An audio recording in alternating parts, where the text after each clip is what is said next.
ايه بداية علم النفس دي؟ وبداية علم النفس ده جه منين؟ واحنا لو تعبانين فعلا والناس عمالة تتكلم دلوقتي وتقول احنا محتاجين معالجين نفسيين واحنا محتاجين نروح جلسات نفسية ومحتاجين دكاترة، وانا حاسس ان انا جالي اكتئاب، وانا حاسس ان انا جالي وسواس قهري، وانا حاسس بقلق مزمن، وانا مش عارف اتعامل مع القلق ده ازاي، وانا حاسس بمشاكل في الاضطرابات، وانا حاسس بمشاكل في العلاقات، وحاسس بمشكلة في التعلق. هو الكلام ده كله جديد ولا ايه الكلام؟ الكلام ده كله فيه ايه؟ يعني ليه مرة واحدة كده طلع، ومرة واحدة كده بقى فيه مشاكل، ومرة واحدة بقينا عايزين علاج نفسي؟ ايه اللي حصل مرة واحدة يعني؟ ايه اللي جرى؟ فالنهاردة هنتكلم على ايه اللي حصل، ايه البداية. هو احنا اللي جيلنا لبس اللبسة اللذيذة دي، ولا الموضوع اصلا قديم؟ ليه بحتاج معالج نفسي؟ وليه بحتاج جلسات نفسية؟ والناس كانت بتعمل ايه اصلا قبل كده؟ لما بنسمع من ابهاتنا وجدودنا والناس الجميلة دي كلها بيقولك احنا طلعنا زي الفل، احنا طلعنا الدنيا تمام، انا مش عارف مالكوا في ايه. اكيد في ضعف ما، اكيد في مشكلة كبيرة، اكيد انتوا فيكوا حاجة مش مظبوطة، اكيد انتوا بعاد عن ربنا. ما هو احنا طلعنا زي الفل، انا مش عارف انتوا مالكوا في ايه. فتعالوا نبدأ الكلام كده من أوله. هو الناس كان بيحصل فيها إيه قبل كده؟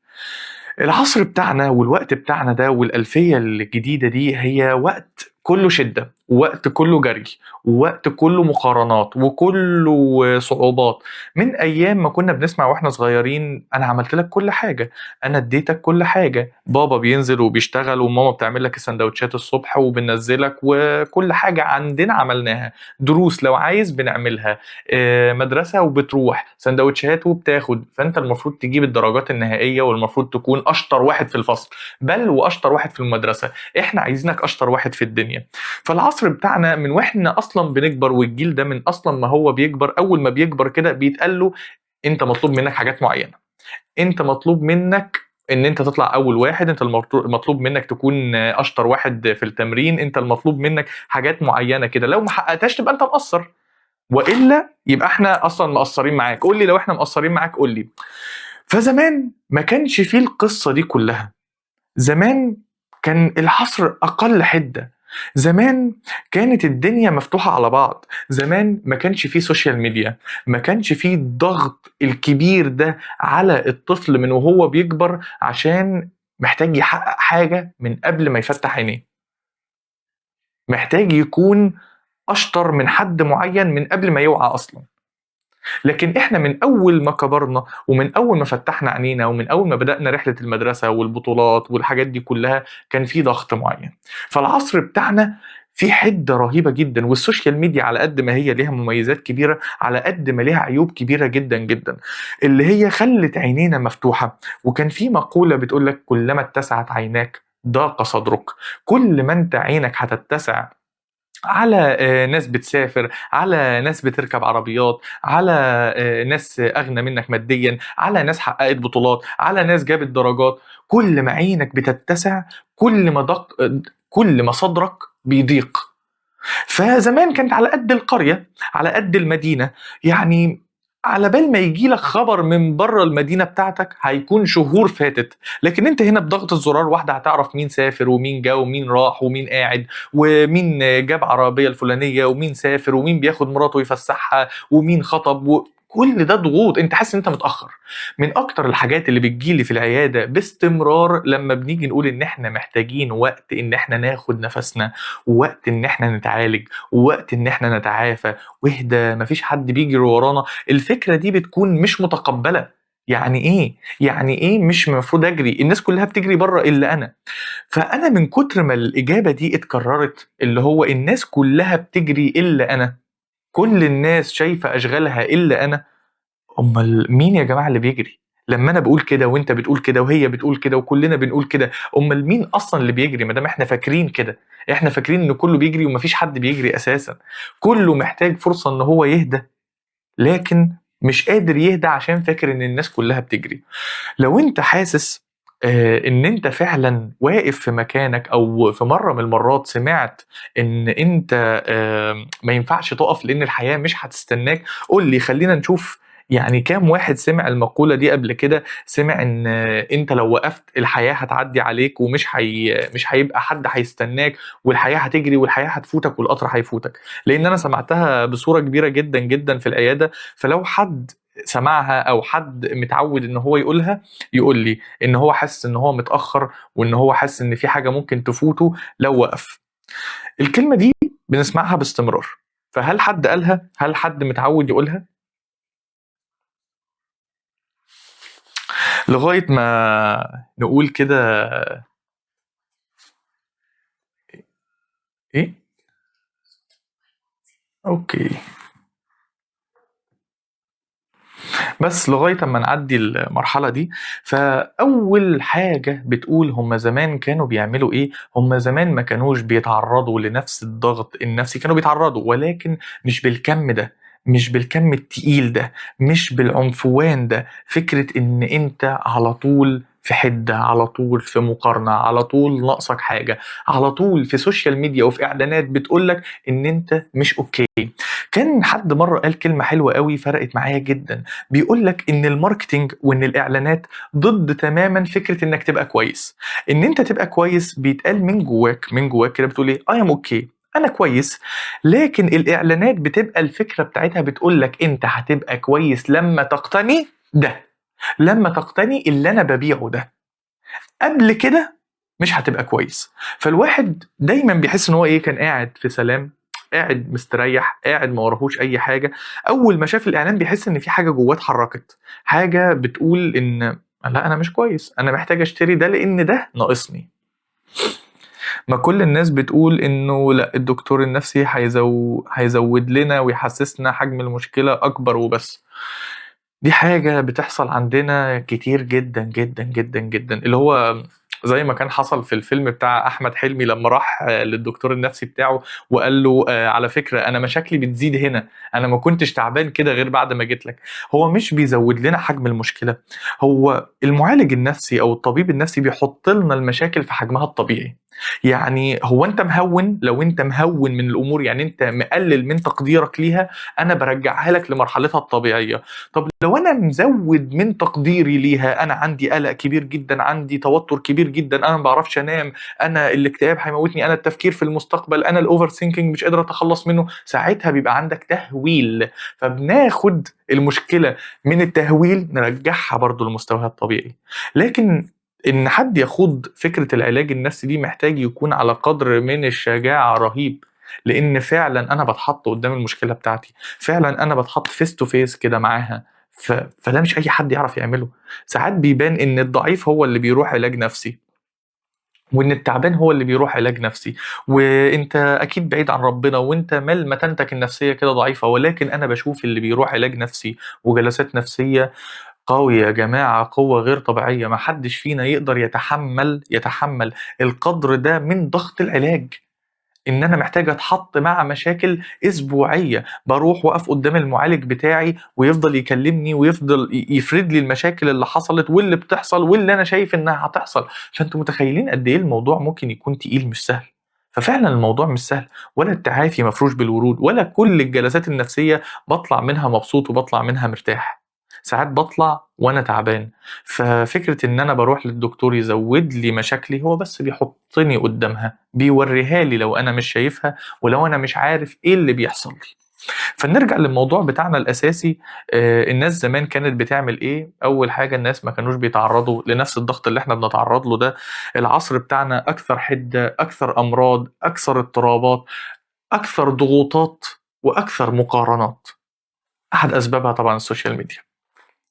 تاني حاجه، طيب ماشي، الناس زمان ما تقوليش ان هما ما كانوش بيتعرضوا لاي مشكله من المشاكل، لا كانوا بيتعرضوا لمشاكل، وكان في مشاكل صعب جدا حلها، وما كانش عصر وردي، يعني كل جيل كان ليه مشاكله.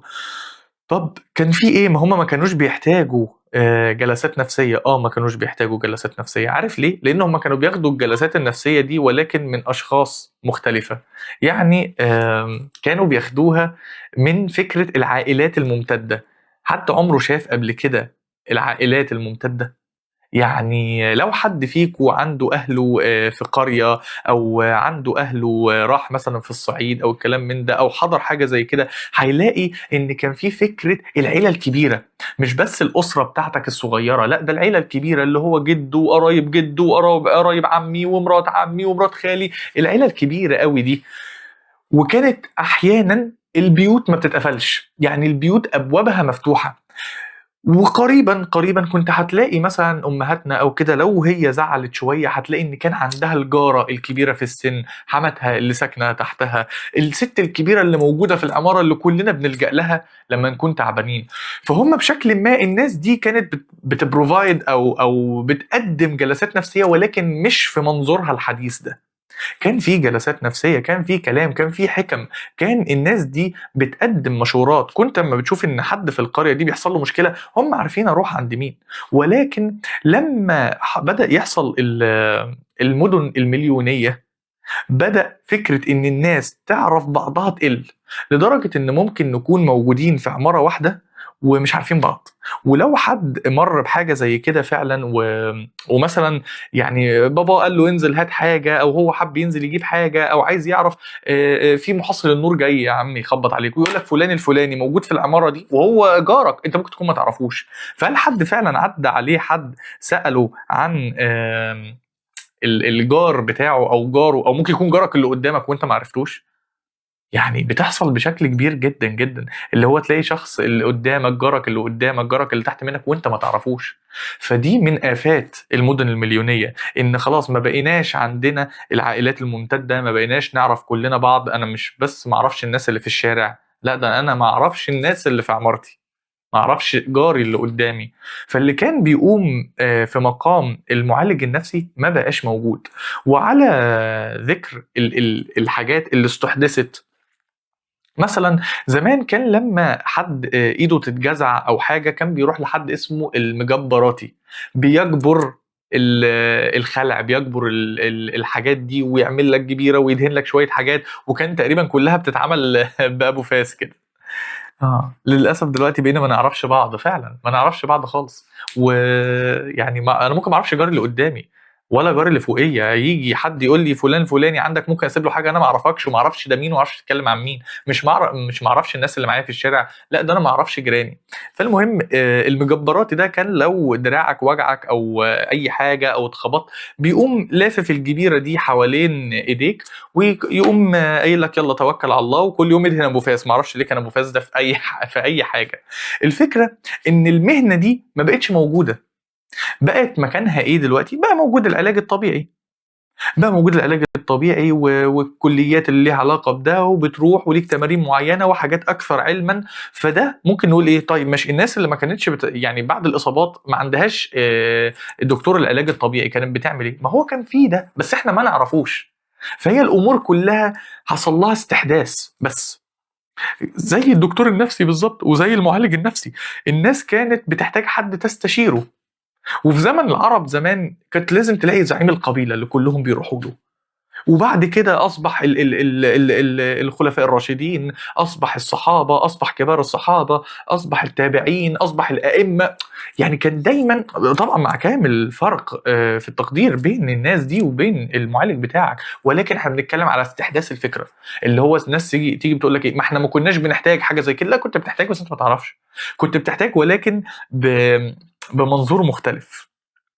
ما هو ممكن يكون هدي ايه علشان كده بنتجنب. هأؤذي ايه؟ لا مش فاهم.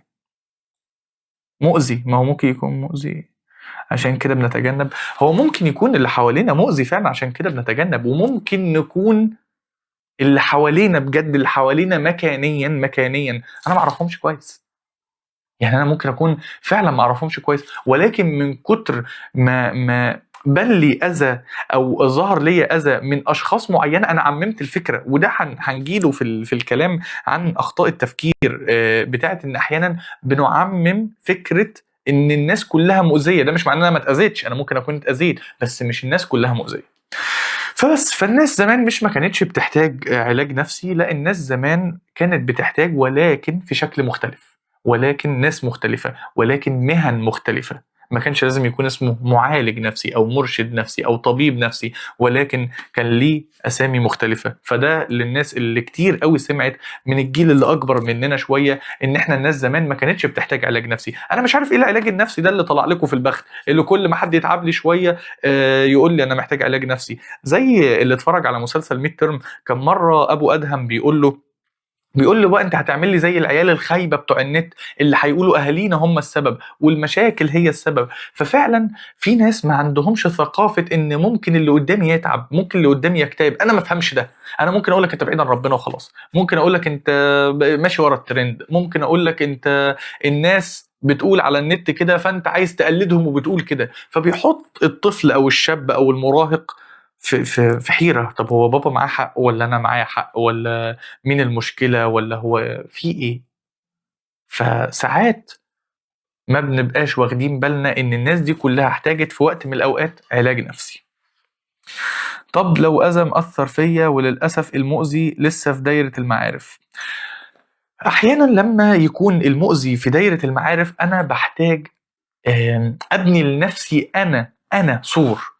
هو في دايرة المعارف، وفي دايرة معارف ما بنعرفش ان احنا نقطعها، او ما ينفعش ان انا اجي اقول لك والله صون الود المتبقي من الود بقطع الوصال. ساعات ما بنعرفش نعمل كده لان هو بيكون في درجه الاقارب القريبه مثلا، او في دايره المعارف، او مش عارف ابعد عنه. لو انا مش عارف ابعد عنه او مش عارف ابعده، انا بكون محتاج اخد وقت هدنه بيني وبينه عشان اخلي الالم او الجرح بتاعي ده يتعافى، واشتغل على المعافاه منه واخيطه، وبعدين افك الغرز، وبعدين ارجع تمام. ثم اعمل سور بيني وبينه، اشوف ازاي كلماته ما تخترقش نفسيتي. فدايما ما بيكونش البعد هو الحل، لا، انا ببعد شويه كده، بعمل فاصل بيني وبينه، ثم بشتغل على علاج نفسي، ثم ببني حدودي. لان الحدود هي اللي بتصون العلاقات. ازاي ممكن ابني حدود، وازاي الكلمه بتاعته ما تاثرش فيا؟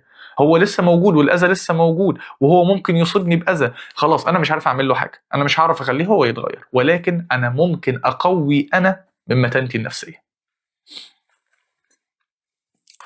كان في جدتنا وجدودنا بنحكي لهم ونسمع منهم، وكانوا بيقوموا بالدور ده فعلا.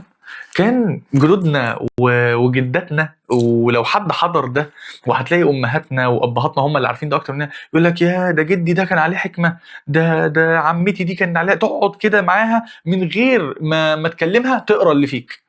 مره جدي الله يرحمه كان قال لي ان هو واقع في ضائقه ماديه كبيره جدا. فهو بقى انتوا عارفين كان شغال ووالدته في البلد، فوالدته ملهاش اي علاقه بشغله، وهو دماغه كانت بتقول له ان هي مش هتعرف هو تعبان في ايه.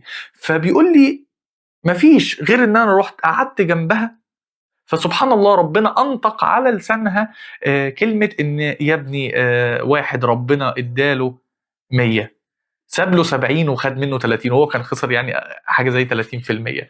فيزعل ولا يفرح؟ لا لا، يفرح ياما.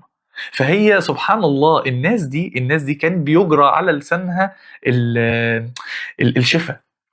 ففعلا كله بيحتاج ده. فلو حد ما عاش التجربه دي، هو فعلا ممكن يكون محتاج جلسات. هو فعلا مش اضعف من الجيل اللي قبله، هو بس محتاج مساعده، هو بس محتاج حد يطبطب عليه، هو بس محتاج حد يرشده يقول له المشكله فين، مش يقول له انت اللي فيك المشكله وانت ضعيف. طب هو مين قبل المعالج النفسي اللي هيستحمل استشيره كل اسبوع؟ هو يعني هو مش قصة كل اسبوع، ولكن دي حاجة حلوة قوي قوي قوي فعلا. يعني كلام في محله، ان ده بيخلينا نحتاج دايرة امان متسعة.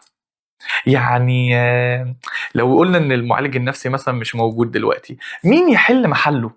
مين في دايرة معارفي اعرف الجأ له؟ ممكن، وده اللي بنقوله دايما، ممكن الترابيزه دي نكون عايزينها تكون بست رجول عشان لو في رجل منها اتخبطت ما تقعش. فلو المعالج بتاعي مش موجود، الاقي اللي استشيره.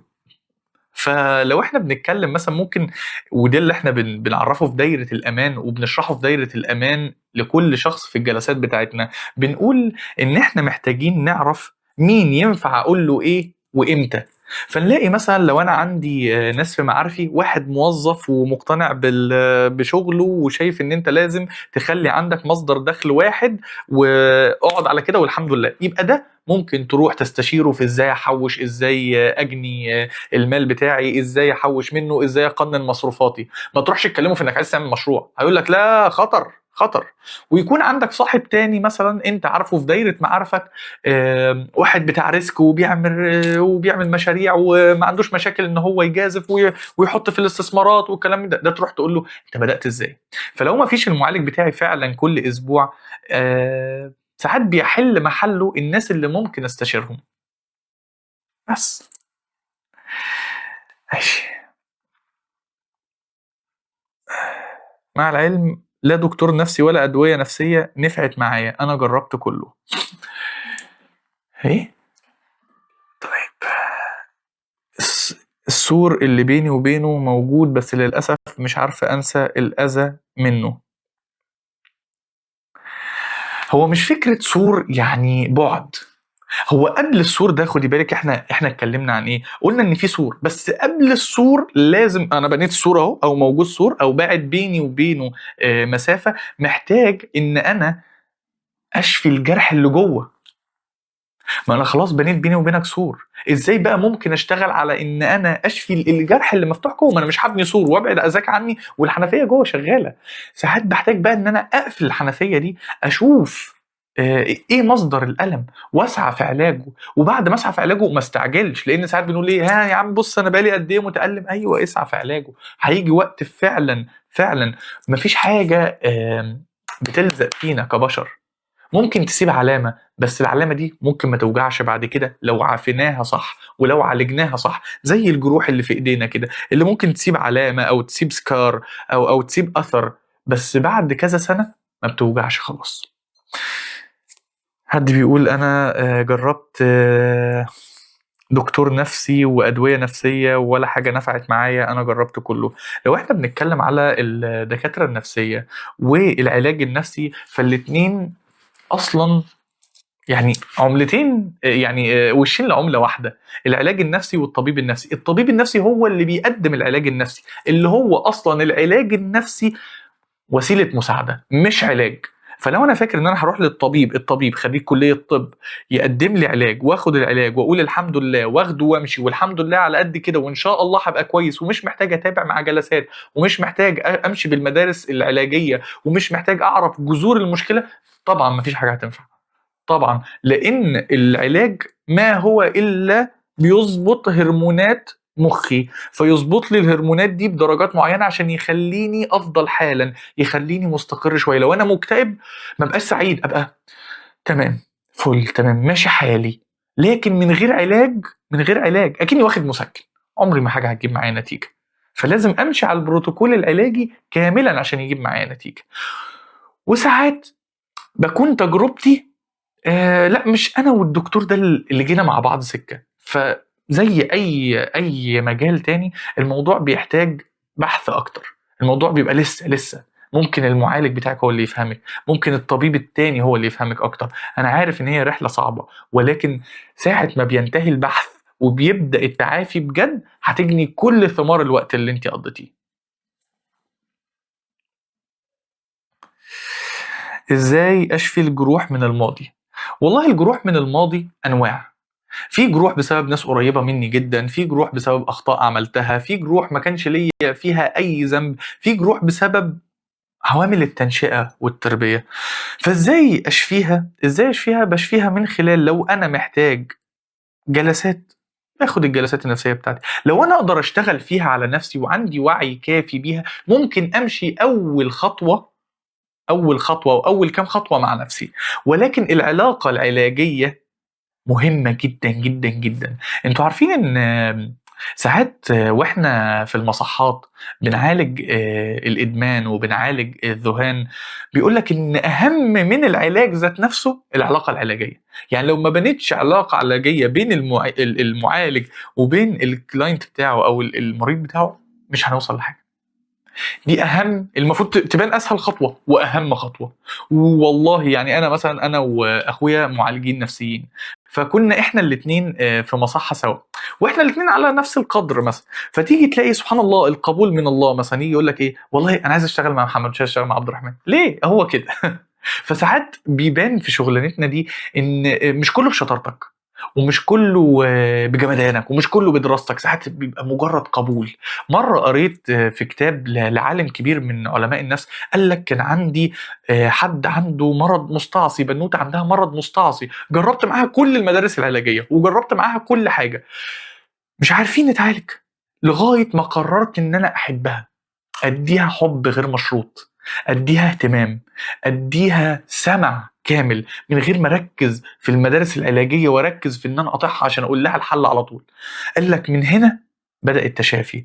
فساعات هنا الرد على سؤالك ان ازاي اتعافى من جروح الماضي، والله ممكن التعافي من جروح الماضي يبقى بس بعلاقه علاجيه سليمه، بحب غير مشروط، باهتمام من غير احكام.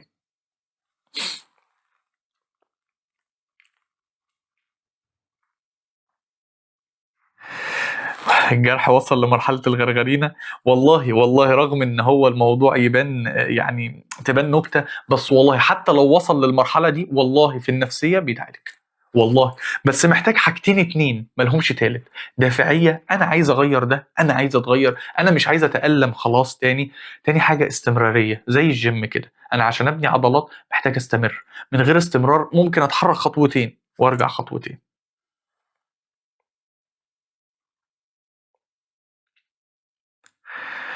لما المشكلة مش عندي ولكن من اللي حواليا.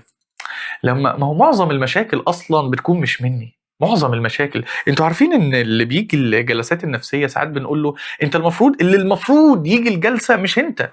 يعني ما كانش المفروض انت اللي تيجي الجلسه، كان المفروض اللي اذاك هو اللي يجي الجلسه، لان هو لو كان كف اذاه انت ما كنتش جيت هنا. ولكن بيبقى مسؤوليتي الكامله، رغم يعني عدم مسؤوليتي في اللي حصل لي، ولكن مسؤوليتي الكامله في ان انا اعالج الجرح ده. خلاص حد مسكني ورماني في الحفره، اللي حواليا مسكوني ورموني في الحفره، انا مش عارف انا ايه اللي جابني هنا وايه ذنبي وانا ما عملتش حاجه، ولكن مسؤوليتي الكامله ان انا اللي اطلع من الحفره دي، لان هي عمرها ما كانت منك انت. واقول لكم مثال كان والدي قاله لي، كان لما بدات اتعلم سواقه كده قال لي بص، عمر الغلط ما هيجي منك، هيجي من اللي حواليك، فانت لو مش متنبه للي حواليك هيبقى الغلط منك.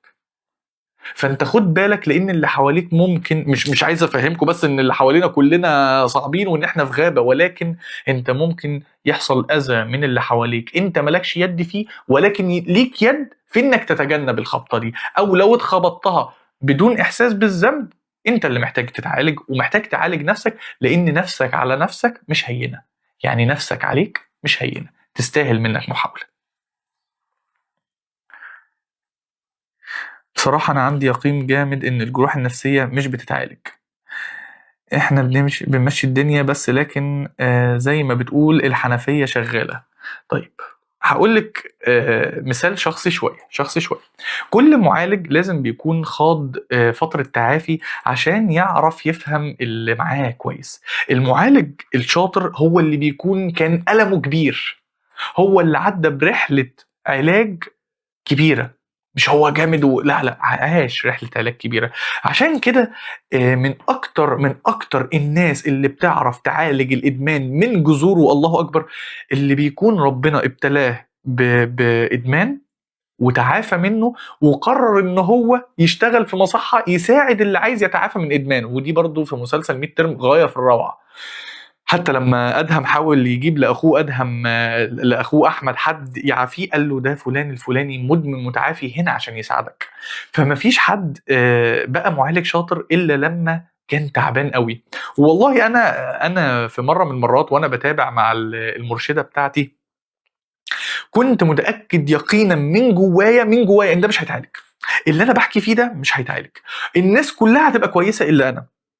لغايه والله لما في جلسه لا انساها، قامت المرشده بتاعتي قالت لي طيب احنا خلاص اهو على باب التعافي، خلاص على باب التعافي، لو جالك حد، لو بقيت في المجال وجالك حد وقال لك هو الجروح النفسيه دي بتتعافى منها ولا لا، يعني بيتم التعافي منها ولا لا، والله قمت جاي زي ما اكون يعني خبطت على المكتب كده وقلت لها هقول له بيتم التعافي منها، وقلبي زي الحديد، مش عشان قريت ده في الكتب، عشان انا جربته. عشان انا مره من المرات كنت قاعد على الكرسي ده، مش قاعد على كرسي الدكتور، كنت قاعد على الكرسي وانا محتاج مساعده. فانا عارف كلنا بنبقى واحنا موجودين جوه او على الكرسي ده، ببقى شايف والله ما في علاج من ده، من شده المها ومن كتر ما الناس مش واخده بالها مني ومش واخده بالها بالالم اللي جوايا، لان هو بيبقى الم جوه، مش مش باين، مش سطحي، مش عارف اقول لك بص اهو والله موجوع. فهو مش مفهوم، وده اللي اصلا خلانا نعمل لايف زي ده، اللي هو اصلا ليه جلسات نفسيه، واحنا ليه بنحتاج جلسات نفسيه؟ هو الناس اللي قبلنا كانوا بيعملوا ايه؟ لان هو فعلا لو ما فيش علاج ما كانتش قامت المجال ده كله، ما كانش قام.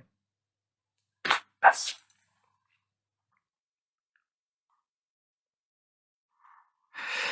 صح جدا جدا، المؤذي المفروض هو اللي يتعالج بس اللي يفهم، والله فعلا فعلا. عشان كده هنيجي في الكلام عن الناس كانت بتعمل ايه قبل كده واحنا ليه بناخد جلسات نفسية. هنقول يعني جايين اهو، هنقول ان انت بوجودك هنا هتحمي الاجيال اللي جاية، لان احيانا انت بيكون تعرضت لاذى من ناس معينة، فالاذى ده ساب جواك علامة، لو انت ما عالجتهاش هتبقى مدمر، هتبقى طاقة مدمرة. ساعات بنكون مش قادرين كمان نسامح، مش بقول لكم ان انتوا تسامحوا، بس خدوا مني بس الايه الكلام السطحي ده دلوقتي. لكن وانا مش قادر اسامح عادي، من حقك انك ما تسامحش، ولكن بيخليني ماشي بطاقة تدميرية. انا مش قادر، انا غضبان، انا مش مستحمل اللي حواليا. وعلى فكرة دي مرحلة من مراحل العلاج، عشان لو انت فيها دلوقتي ما تحسش ان انت فيك حاجة غلط، دي مرحلة من مراحل العلاج انك تكون غضبان. فساعات بنحس ان احنا يعني جوانا طاقه تدميريه كبيره جدا جدا جدا ومش عايز اعالجها. عارفين زي مين برضه؟ زي تيا في مسلسل ميد ترم. هي كانت تعبانه ومش هي السبب، اهاليها كانوا هم السبب، واهاليها هم اللي اذوها. يعني هقول لكم القصه سريعا كده. كانت بنوته وبنوته صغيره، وباباها طلق مامتها، والاثنين كانوا بيتخانقوا على البنت، وواحد يقول لا تيجي تعيش معايا، التاني يقول لا تيجي تعيش معايا، وبعدين ده يبين دي وحشه وبعدين ده يبين دي وحشه. فالبنت طلعت في صراع كبير ملهاش ذنب فيه، لدرجه ان هي اضطربت. فلما اضطربت نفسيا، هي الاضطراب ما بيبقاش واخد بالي ان انا تعبان، ما بقاش واخد بالي ان انا مريض، لا انتوا اللي فيكوا حاجه غلط. فهي لما اضطربت نفسيا راحت لمعالج، مامتها ودتها لمعالج. فهي زي ما تقولوا ايه، ما مشيتش في سكه العلاج النفسي ده. فايه اللي حصل؟ مشت بطاقه تدميريه ليها وللي حواليها ولاسرتها ولاصحابها في الجامعه، تدميريه. طب هي جاني؟ لا، الاول كانت ضحيه. فلما رفضت العلاج اصبح جزء منها جاني وجنى على الناس. الناس دي هتفضل اذاها النفسي ليهم مكمل معاهم طول عمرهم تقريبا، لو برضه ما تعافوش. فانت لو شايف ان انت جواك جرح، لو انت شايف ان انت جواك اذى، لو انت شايف جواك حاجات لسه لم تتعافى منها، روح مش بس عشانك، روح عشان ما تعملش كده في حد. روح عشان ما حدش يجي العياده يشتكي منك، يقول ده فلان قال لي كلمه من سنين مش قادر انساها لغايه دلوقتي. المؤذي فعلا هو اللي المفروض يتعالج، ولكن انا لما اتاذيت انا كمان حقي اتجاه نفسي وحقي اتجاه الاخرين ان انا اتعالج، عشان ما اذيش نفسي وعشان ما اذيهمش. طب أعمل إيه ساعتها في الناس اللي بيفضلوا يوقعوني تاني؟ السؤال ده جميل، جميل أوي أوي أوي، وبيتكرر حلو أوي أوي أوي. وبيتكرر كتير في الجروب ثيرابي، وبيتكرر كتير في الجلسات الفردية. إن أنا خلاص أنا ماشي في سكة التعافي بتاعتي، وأنا مقبل على ده إن شاء الله، وعندي دافعية وعندي استمرارية، وبقول إن شاء الله من دلوقتي أنا هتعافى. طب هل الدنيا فاتحة لها دراعاتها كده وعايزة مستنياني تاخدني بالحضن؟ لا، التعافي صعب. ومن الحاجات اللي بتصعب التعافي عليا هو ساعات بتكون الناس اللي حواليا او الناس اللي اذتني قبل كده لسه في الدايره بتاعتي. فبنسمي ده ايه؟ بنسمي ده من ضرائب التعافي. لان انت لما بتقول يلا بينا انا مستعد ان انا اتعافى، الدنيا ما بتبقاش سهله، وده ما بيبقاش قرار سهل، ده بيكون القرار الاصعب عشان تمنع نفسك من الاذى وتمنع اللي حواليك من الاذى. فبتقول انا عايز اتعافى، فده بيعني مواجهه نفسك ومواجهه مشاكلك ومواجهه اللي بيأذيك. فانتوا متخيلين قدر الصعوبة ان انا هكون مضطر اواجه كل ده. فانا وانا بتعافى هلاقي الشخص اللي كان بيأذيني لسه بيأذيني، لسه بيأذيني. طب اعمل ايه؟ دي بترجعني خطوة، بس انت بتستسلمش، انت بتتحرك خطوتين فيرجعك خطوة، فتتحرك 3 فيرجعك 2، فتتحرك 5 فيرجعك 1. فانت في الاخر بتتقدم. ولكن دي من شروط الحياة، ودي من ضرائب التعافي، ان انا وانا بتعافى لازم هلاقي حاجه تنغص عليا، ولكن الفكره ان انا استمر وافضل مكمل وما يأس، لان اي حاجه انت نفسك تعملها هتلاقيها بنفس النمط ده. لو انت نفسك تروح الجيم هتلاقي ان في حاجات بتوقعك، ان في عيا ممكن يجي، ان في اصابه، في حاجات ممكن ترجعك، بس انت لما بتكمل وما بتوقفش بتوصل للي انت عايزه.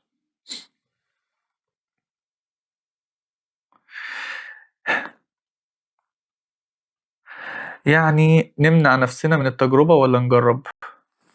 قولا واحدا قولا واحدا قولا واحدا، طبعا نجرب. امنع نفسي من التجربه ولا اجرب؟ جرب، ولكن جرب مش على قلب معمي، مش على قلب لسه الاذى واكله. فزي ما تقول ان لو قلبك كان نقي وزي الفل وتمام وانت على قدر ما من التعافي، توكل على الله وجرب. لكن لو لا قدر الله اتأذيت واتخبطت وكذا حد أذاك وكذا حد خبطك، والقلب ده يعني اتقفل عليه شوية كده، حد غطاه كده، فانت ممكن تجرب على عماك. وده برضو احد اسباب ان احنا طلعنا لايف النهارده، هو فكره هو انا ليه بكرر غلطات قديمه؟ هو انا ليه في حاجات بالذات بعينها بتتكرر معايا؟ علاقات غلط بدخل فيها وتفركش، تجارب غلط بتؤدي في الاخر لان انا اتاذى، شغل كل مره اقدم على شغل يحصل لي رفض، وبتحصل كتير قوي قوي قوي في العلاقات. هو انا ليه بنقي النوع ده بالذات من العلاقات؟ هو انا ليه بنقي الشخص ده، الشخص التوكسيك اللي انا عارف في الاخر ان هو هيأذيني؟ هنا بتيجي مساوئ التجربه على عمايه، ان انا بجرب على عمايه كده. فبنسميها في علم النفس، بنعمل حاجه اسمها تحقيق النبوءه. يعني في نبوءه جوايا، انا اتخبطت كذا مره وانا صغير، اتخبطت كذا مره وانا صغير، فتكون جوايا مخطط او معتقد دفين بيقول مثلا ايه، ان انا هتساب على طول. فانا معتقد من جوايا ان انا هتساب على طول، دي النبوءه اللي جوايا. فبروح بشكل غير واعي احاول ادور على حد ما يسيبنيش، ولكن غصب عني بدور على اللي يسيبني بعينه. فاروح وادي للشخص ده كل ما املك واعمل مشاكل في العلاقه وي وي وي، هوب مره واحده تلاقيه خد بعضه وسابني. طب ليه سابني ليه؟ ما شفت النبوءه اللي كانت جوايا بتقول ايه؟ بتقول ان هو هيسيبني. ايوه، ما هو انت عملت في العلاقه واخترت الشخص اللي يسيبك، فانت في الاخر سعيد كل ده عشان تعمل حاجه اسمها تحقيق النبوءه. فاجرب ولا ما اجربش؟ جرب، ولكن بحد في ظهرك. جرب مع استشارة حد انت تأتمنه، جرب مع المعالج بتاعك، ساعتها انت بتجرب في بيئة آمنة، مش بتجرب في الحياة كاملة بمخاطرها بكل اللي فيها وانا مفيش حد يرشدني، وانا مش عارف قلبي على قدر كبير من التعافي والسلامة، ولا هو اصلا مجروح ممكن تكون تجربته دي بناء على جرحه اصلا. سؤال حلو قوي قوي قوي قوي. الوقت المناسب للتوجه للمعالج النفسي، يا سلام على السؤال الجميل، يا سلام يا سلام.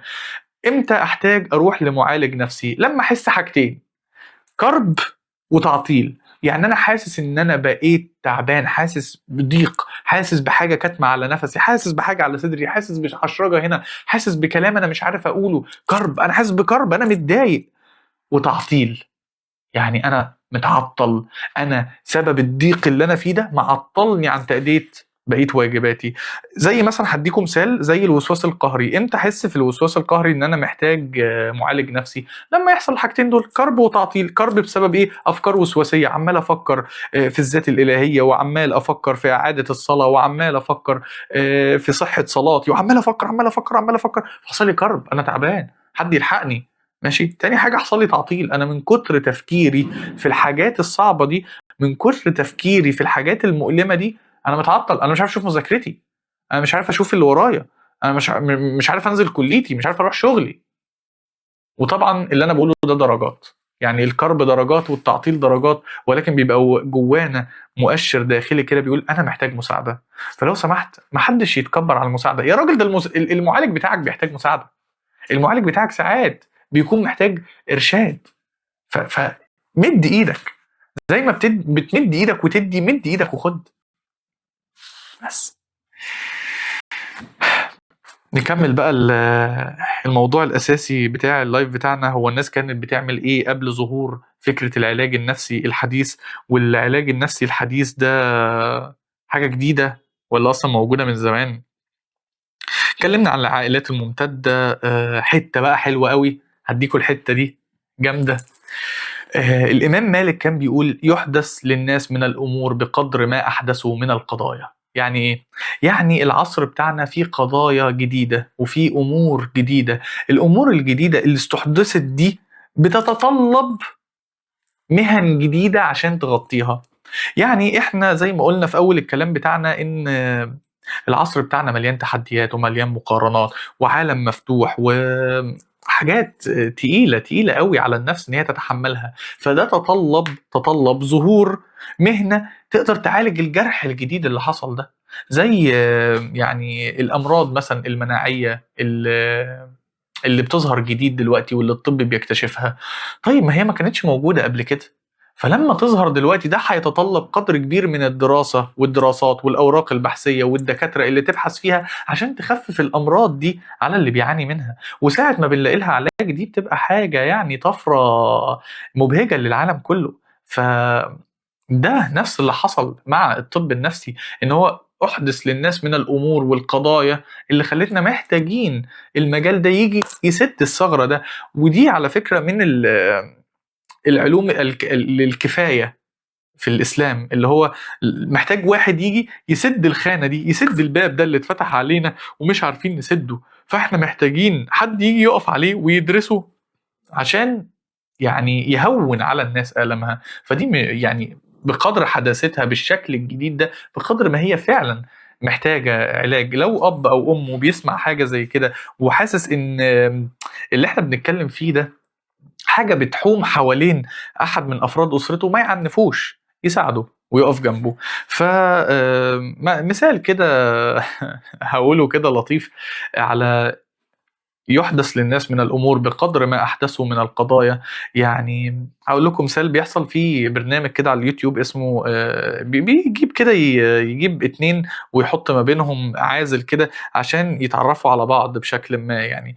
فمن الأسئلة اللي دايما بقت دارجة دلوقتي ودي من استحداث القضايا، قضايا جديدة، تيجي البنت تقول له ايه، هو انت عندك مشكلة ان انا يبقى عندي صديق ولد واحنا متجوزين مثلا مقرب؟ فتلاقي الولد استغرب جدا جدا. فبقى امر محتاجين يتكلموا فيه. هما بيتكلموا فيه ليه بالقدر ده؟ امر استحدث، فلازم يكون بقى ايه، يحصل فيه نقاش ويحصل فيه قضايا ويحصل فيه خناق. لكن لو ما كانش الموضوع ده استحدث وكنا خلينا نفسنا على الفطرة ما كانش هيحصل المناقشات دي. فدي من الامور اللي استحدثت فكان لازم يحصل ليها باب يسدها. اعرف امتى اني اوقف علاج نفسي؟ العلاج النفسي بيكون في الأول محتاج قدر كبير من الالتزام وقدر كبير من الدافعية والاستمرارية، لغاية أما بوصل في مرحلة من المراحل أنا بحس كده إن أنا تشافيت بقدر كبير، تعافيت بقدر كبير. فأنا ببقى مثلا بتابع مرة أسبوعيا، فبروح للمعالج بتاعي او الطبيب بتاعي واستشيره، اقول له انا بقيت حاسس بقدر ما من الراحه والتعافي وحاسس ان انا قادر امشي امور حياتي وحاسس ان اموري مستقره. فبيبدا يسحب الجلسات تدريجيا. يعني كنت بتتقابلوا مره كل اسبوع تبقى مره كل اسبوع لعدد شهور، ثم تسحب اسبوع كمان فيبقى مره كل 3 اسابيع، ثم مره كل شهر، ثم بتتقابلوا مثلا مره كل شهر على سبيل اللايف ستايل، زي ما تكون بتروح الجيم كده. كلنا بنحتاج مرشد في حياتنا وحد نرجع له وحد نسأله وحد على علم بيا. فساعات بنرجع للمعالج بتاعنا لان هو ده الشخص اللي عارف تفاصيلي. فلما بيحدث امر جديد يقول لك ايه، عايز اخد رايك في كذا. فساعتها ما بيبقاش اسمه بقى اوقف علاج نفسي، بيبقى اسمه انا مكمل ارشاد نفسي. انا خلاص خلصت علاج الاضطرابات وعلاج الاكتئاب وعلاج اي حاجه صابتني وتعافيت الحمد لله. وصلت لمرحله يا الارشاد النفسي يا التوجيه النفسي، وهي بالتدريج كده، توجيه نفسي، ارشاد نفسي، علاج نفسي. والعلاج النفسي هو اعمقهم. لو حد عايز يعرف الفرق بين الثلاثه يقول لي عشان اجاوب. طب احنا ازاي نتخلص من التراكمات القديمه اللي خلتني بخاف من الاعتراف بالحب زي ما يكون عندي تروما؟ طيب ازاي اتخلص من التراكمات القديمة؟ كلمة حلوة بس سيبيني اعدلك عليها حاجة بسيطة. هو انا مش بتخلص منها، انا بقتحمها. دي حاجة بقى غريبة كده وشجاعة حبتين. كان رئيس الوزراء البريطاني وينستون تشرشل بيقول كلمة حلوة قوي قوي قوي قوي. بيقول لك ايه؟ لو انت عايز تخرج من الجحيم، الحل الوحيد والطريق الوحيد هو من خلاله. انت ما تقدر، انت في النص اهو وفي التراكمات وفي التعب وفي الكلام ده كله. ايه الحل الوحيد؟ انك تطلع منها، من خلالها، من جواها. مش اديها ظهري كده واقول ايه ازاي ممكن اتخلص منها. لا، احنا مش بنتخلص منها، احنا بنقتحمها ونفتحها ونعالجها. نشوف تتعالج ازاي. نشوف انت عارفه التراكمات دي بشكل ما في وقت ما بنصاحبها. شوف هي جايه تقول لي ايه، شوف هي ليه وجعاني كده، بشوف جرحي ده شكله ايه. مش من غير قبل ما اشوف جرحي يلا عايز اتخلص منه، مش عايز اشوفه تاني، مش عايز اعمل، عمره ما هيمشي. وزي ما انت قلتي تروما يعني صدمه. انت متخيله ان صدمه حاجه كده خبطت فيكي، ازاي ممكن اتخلص منها في جمله؟ لا، دي محتاجه بنسميها حاجه اسمها الفنيات العلاجيه.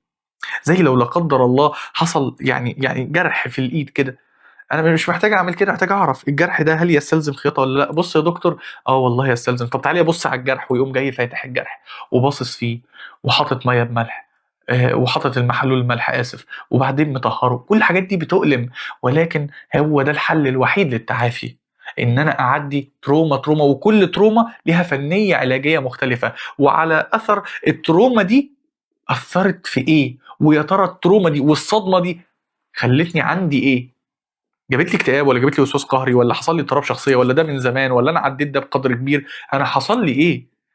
فعشان كده احنا لا بنشخص حد من نفسنا، ولا انا بشخص نفسي، ولا انا بقرا على جوجل ولا شات جي بي تي واقول لنفسي هو انا عندي شكلي كذا، انا شكلي عندي شبه كذا. ليه؟ ده عشان اقدر اشخصك. كتاب الاضطرابات التشخيصيه، الكتاب التشخيصي والقياس بتاع علم النفس المستوى الخامس قد كده اهو، مش عارف كام صفحه، يجي 600 صفحه.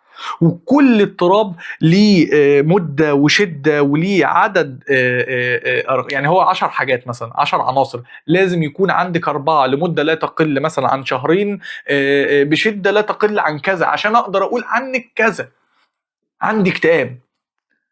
فهي مش بالسهوله دي. ساعات بنبقى محتاجين ندي لنفسنا للصدمه بتاعتنا حقها.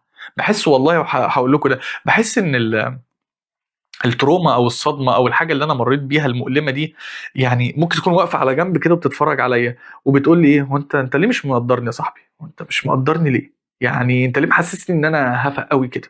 ليه محسسني ان انا سهله تتخلص مني وسهل تعالجني؟ هو مش صعب، بس بالطريقه الصح. فالموضوع مش بسيط ومش صعب، بس محتاج ياخد طريقته الطبيعيه.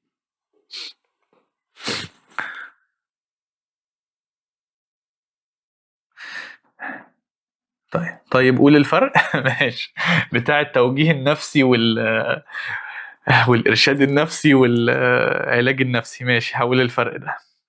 إيه الفرق بين التوجيه النفسي، الإرشاد النفسي، العلاج النفسي؟ أول حاجة وأول مرحلة خالص هي التوجيه النفسي. إيه التوجيه النفسي ده؟ بيكون راجل معاه حقيبة كده من المقاييس والاختبارات. بيكون محتاج إيه؟ بيكون واحد جاي له شايف إن هو عنده شويه اختلال، انا محتار، انا مش عارف ادخل الوظيفه دي ولا الوظيفه دي، اتجوز دلوقتي ولا ما اتجوزش، هل انا عندي مشكله في العلاقات ولا ما عنديش مشكله. انا واحد يعني اقرب الى السواء النفسي بشكل كبير جدا جدا جدا، محتاج بس توجيه. فبيسموه التوجيه النفسي. تعالى يا عم اقعد، هنعمل لك شويه اختبارات واعرف انت شخصيتك اقرب لايه. اقرب لانك تشتغل محاسب، ولا اقرب لانك تشتغل فريلانس، ولا انت اقرب انك تشتغل ايه. فده بنقول ان هو شخص على قدر كبير جدا، اللي بيروح للتوجيه النفسي شخص على قدر كبير جدا جدا من السواء، محتاج بس توجيه، محتاج حد يوجهه. ماشي، ده التوجيه النفسي اللي بيستلزم موجه نفسي، راجل معاه حقيبه من الاختبارات والمقاييس بيساعد الشخص اللي جاي على اختيار الوجهه بتاعته الجايه. ماشي. طيب، والتاني حاجه الارشاد النفسي. الارشاد النفسي احنا عندنا السواء النفسي واللا سواء نفسي، حلو الكلام، وفي بينهم خط. احنا كلنا على الخط ده، على المتصل ده، كلنا بنروح ساعتها ناحيه السواء لو احنا واخدين بالنا من نفسنا ومن دايره املنا ومن مشاعرنا وافكارنا وسلوكياتنا ومعتقداتنا الداخليه، وبنسعى دايما في تطوير نفسنا، ومتابعين الجلسات والعلاج بتاعي، ومتابع انشطه ساره بالنسبه لي. ده بيوديني ناحيه السواء النفسي. طب ايه اللي ممكن يوديني ناحيه اللا سواء نفسي؟ عكس اللي انا قلته كله، مش مهتم بمشاعري، ما بديش لنفسي الرحمه اللي تستاهلها، بقارن نفسي دايما بالاخرين، ما ببصش لافكاري، سايب كل اخطاء التفكير تتحكم فيا، ما فيش حواليا ناس ولا دايره امان، بقول ان انا مش محتاج للناس، بقول ان انا مش محتاج مساعده. اللي بيروح للعلاج النفسي ده شخص تعبان في دماغه. ده اللي بيوديني ناحيه اللا سواء نفسي. فاول ما ببدا اتحرك ناحيه لا سواء نفسي، بحتاج مرشد نفسي. المرشد النفسي ده هو برضو بيعيد توجيهي وبيرشدني ان انا ما اقعش في الاضطرابات النفسيه. يعني من الاخر كده، اللي محتاج توجيه نفسي ده واحد واقف على رجليه، دنيته واقف على السطوح، دنيته زي الفل، دنيته تمام، بيسأل اروح كده ولا اروح كده. اللي بيحتاج ارشاد نفسي متشبث بالسواق، يعني تحسوه ماسك في سور السطوح، اوعى لو سبتني امسكني من البتاع لحسن بص الجزمه هتفلت في ايدك وهقع في الاضطراب، امسكني. فببقى حاسس ان انا في بعض الضيق، حاسس ان انا مش احسن حاجه، لو ما مسكتنيش انا هروح مع السلامه، هسافر قطر 6 الا تلت، فالحقني قبل ما اقع في الاضطراب. فده بيستلزم مرشد نفسي. مرشد نفسي زي مين مثلا؟ زي الاخصائيه النفسيه اللي بنلاقيها موجوده في المدرسه، اللي بتبقى مع الطلبه، اللي هو الطالب ما عندوش اضطرابات نفسيه عميقه، هو بس محتاج ايه؟ محتاج بس شويه إيه الحقه قبل ما يقع في الاضطراب، رجعه للطريق الصح. فاللي بيحس نفسه على قدر كبير من السواقه كده، برضو الدنيا تمام، بس انا ملمس، انا حاسس بنفسي، انت لو سبتني هروح، انا لو اتسبت كده هوب هتلاقيني جوه الاكتئاب. فده اللي بيحتاج ارشاد نفسي.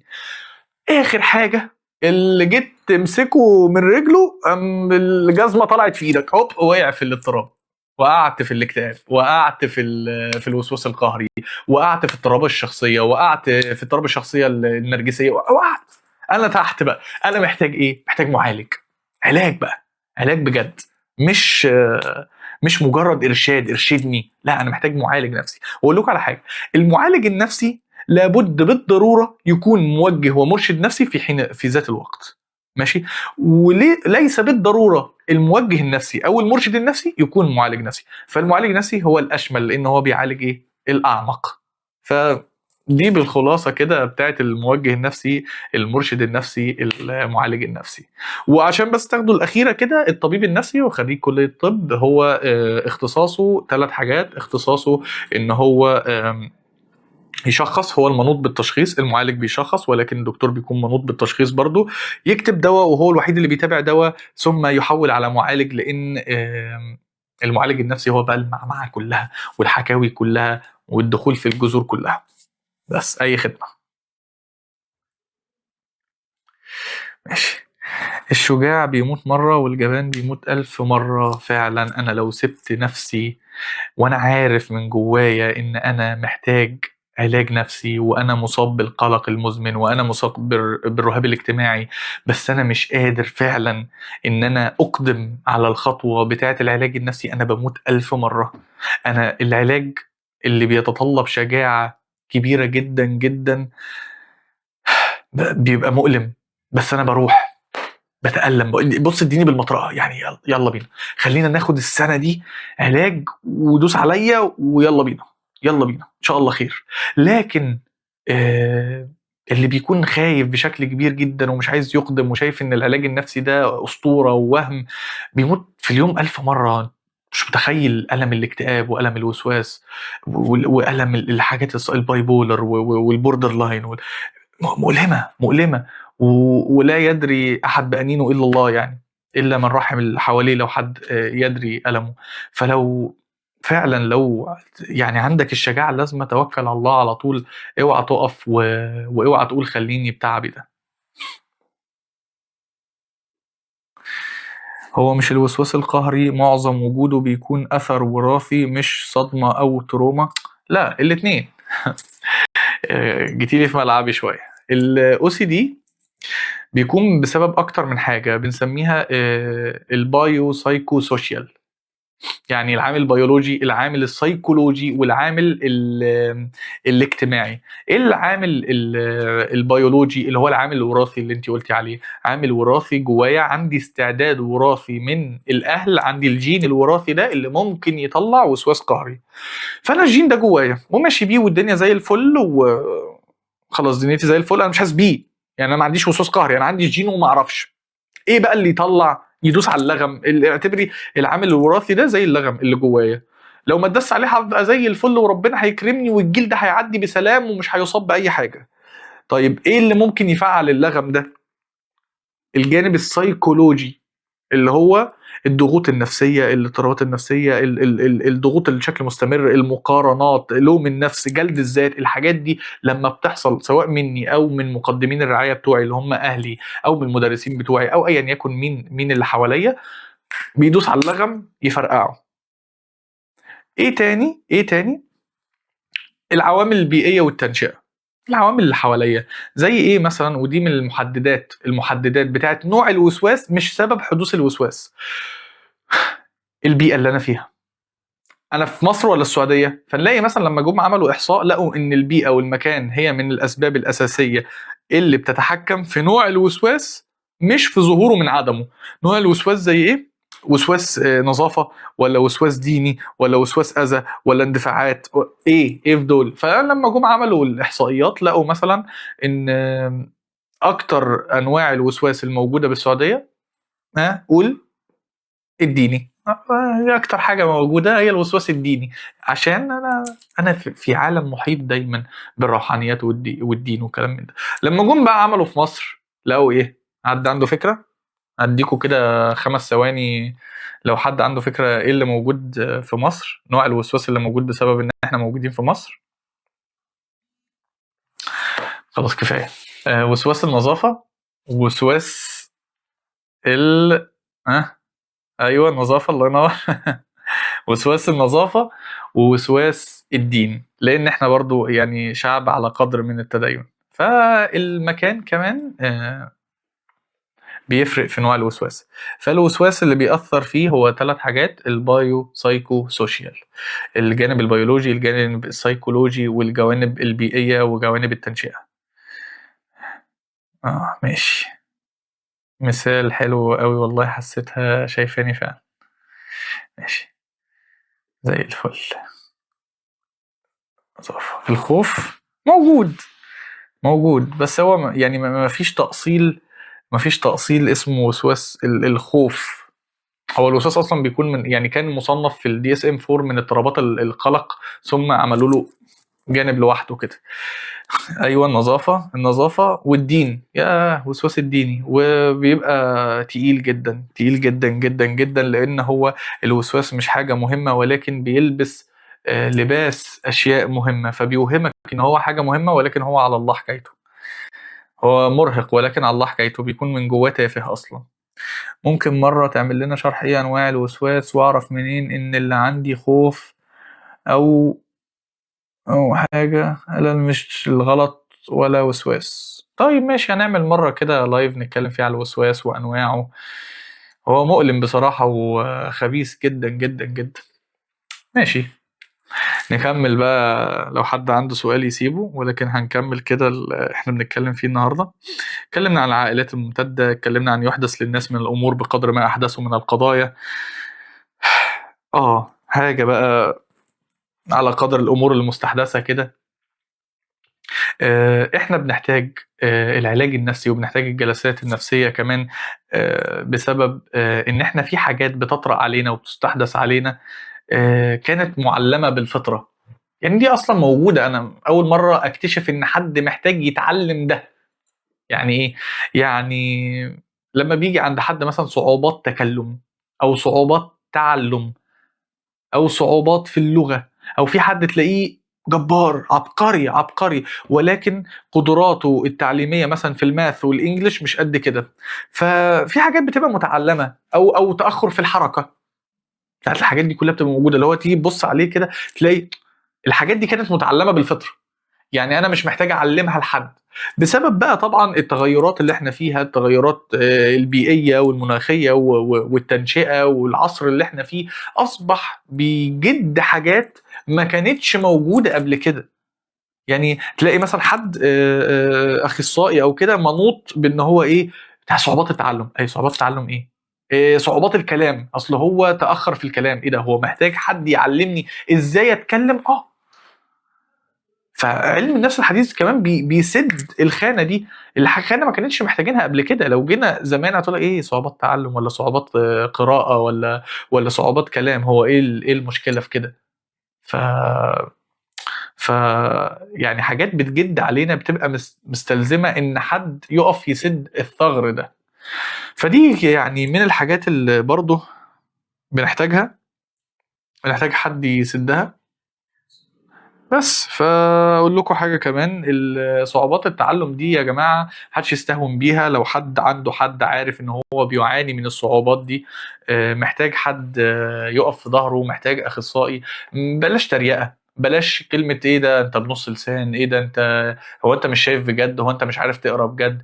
الكلام اللي ممكن يحبط ده، لغايه اما بكتشف بعد كده ان لا والله ده كان تعبان، انا كنت بتريق عليه وكان تعبان. وللاسف الامراض المناعيه دلوقتي والاضطرابات المستحدثه دلوقتي، يعني لا احنا بنبقى عارفينها ولا اهالينا بيبقوا عارفينها. فبلاش الكلمه اللي ممكن تجرح. يعني في دلوقتي مسلسل شغال ومشهور قوي اسمه بطل العالم، بتاع عصام عمر. في ابن خاله كده يعني عنده وقع الشعر كده لانه عنده مرض اسمه الثعلبه.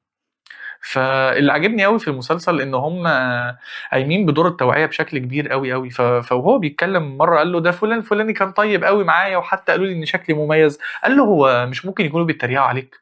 قال له يا عم ليه، يا عم ليه بيتريقوا عليا، ليه ممكن يكون بيتريقوا عليا؟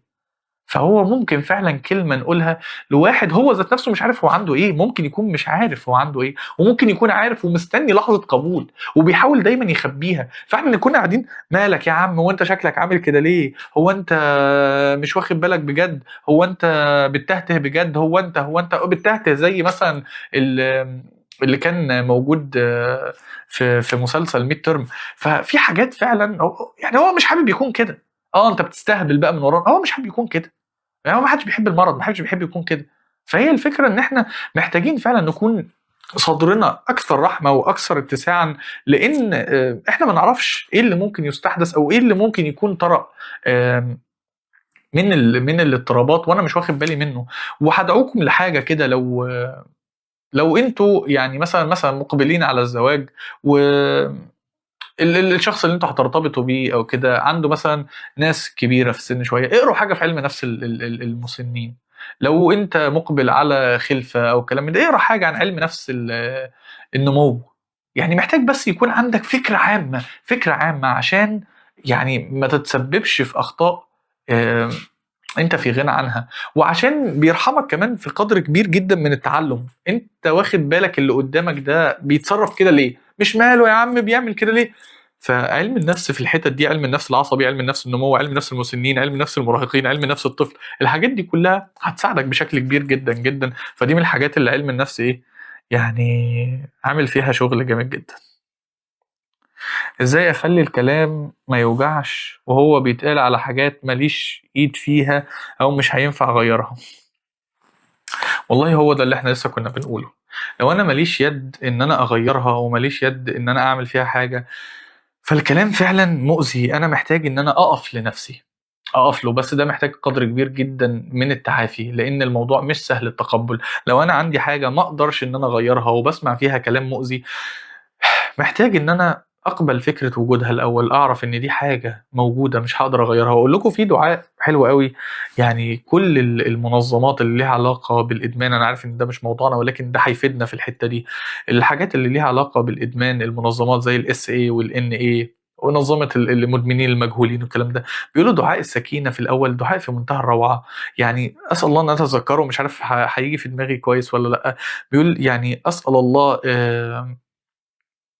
المقدرة والشجاعة على تغيير الأشياء التي يمكن أن أغيرها، وأسأل الله من السعة على تقبل الأشياء التي لا يمكن أن أغيرها، وأسأل الله الحكمة أن أفرق فيما بينهما، أعرف إيه اللي ممكن أغيره وإيه اللي مش ممكن أغيره. فيا رب أنا بسألك إن أنا يعني الشجاعة اللي تخليني أقدر أغير الحاجات اللي أنا ممكن أغيرها، زي لما أعرف إن أنا عندي اضطراب فأسعى في تغييره.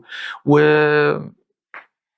الحكمة والسكون في تقبل الأشياء اللي أنا مش قادر أغيرها. دي حاجة يا رب أنا مش قادر أغيرها ومش قادر أعمل فيها حاجة، فده بيكون محتاج مني قدر كبير جدا جدا جدا من الرحمة بالذات، ومن قبول الذات وقبول النفس، وإن أنا أقف لنفسي عشان أمنع أي تعدي عليا في حاجة أنا مش قادر أغيرها. لأن لكل منا قصته، ولكل منا في حاجة فعلا هو مش قادر يغيرها، محتاج يتقبل فكرة وجودها. والحكمة إن أنا أعرف، يا رب ساعدني على الحكمة إن أنا أعرف إيه اللي ممكن أغيره وإيه اللي ما أقدرش أغيره.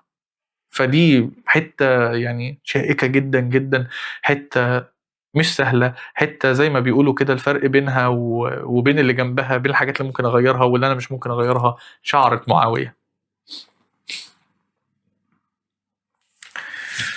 احنا شعب مقتنع انه التريقة والتقليل من المشكلة ده هيخليها تعدي اخف بشكل كبير. احنا كمصريين يعني واخدين الهيومر الاضحوكة والضحك والتريقة والكلام ده كشكل من الاشكال اللي ممكن نخفف بيه على نفسنا.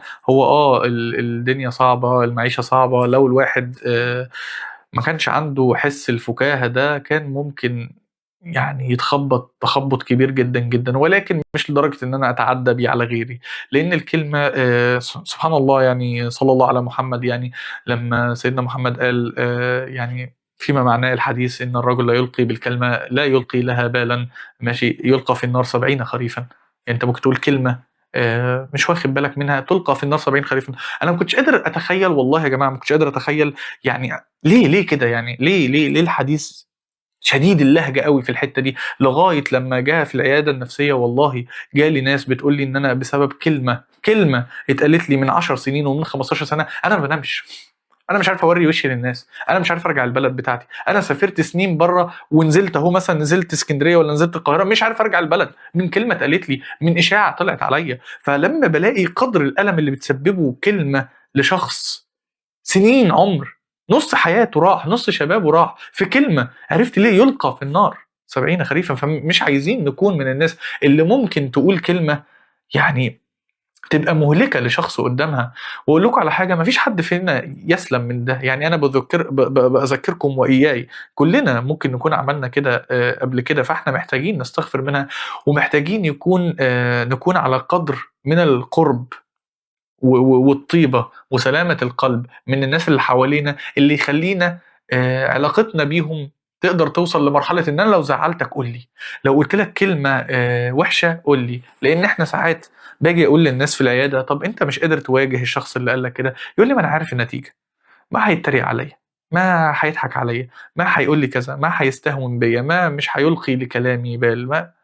فخلي على الأقل لو إحنا مش قادرين نمسك لساننا، وكلنا بيقع في زلات، لو إحنا مش قادرين نمسك لساننا خلينا مع اللي حوالينا على قدر من القرب يسمح لهم إن أنا لو غلطت فيهم يجي يقول لي أنا زعلان منك، أنا متضايق منك، الكلمة اللي أنت قلتها كذا، على الأقل عشان نذهب إلى الله بقلوب كقلوب الطير.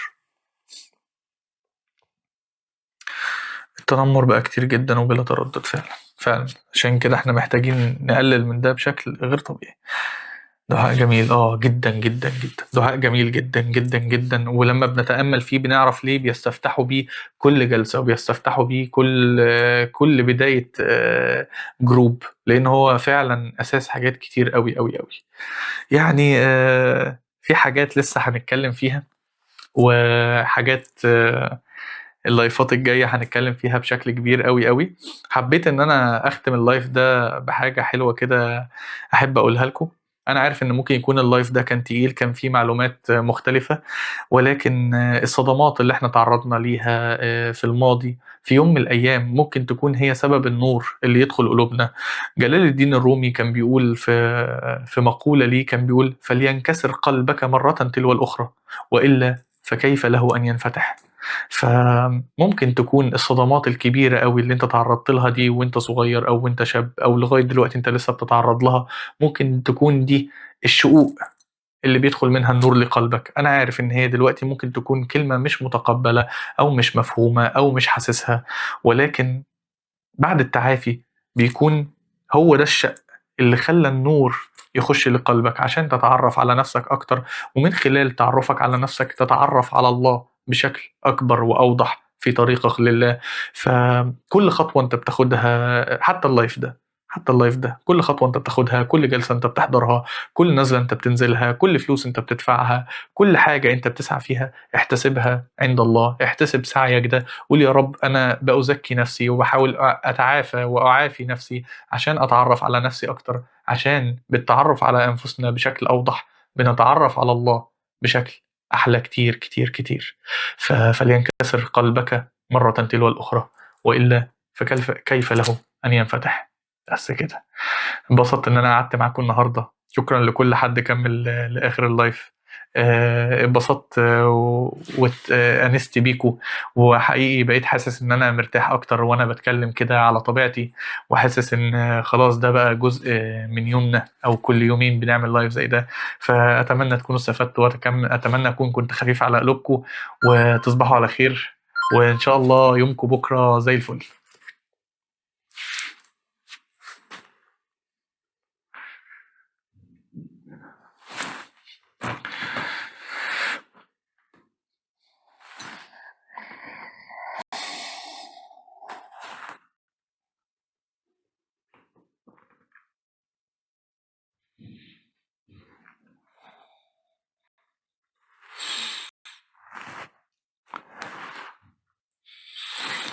Yes.